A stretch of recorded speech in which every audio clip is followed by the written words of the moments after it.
Bengaluru rave party కేసులో రోజుకో shocking విషయం వెలుగు చూస్తోంది. రేవ్ పార్టీలో పాల్గొన్న తెలుగు వారందరికీ బ్లడ్ శాంపిల్స్ పాజిటివ్ వచ్చాయి.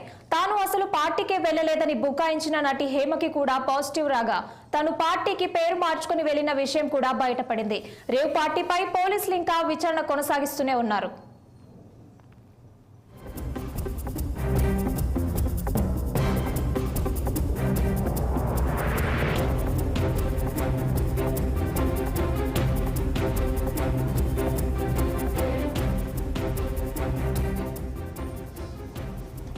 బెంగళూరు రేవ్ పార్టీ కేసులో రోజుకో షాకింగ్ విషయం వెలుగు చూస్తోంది.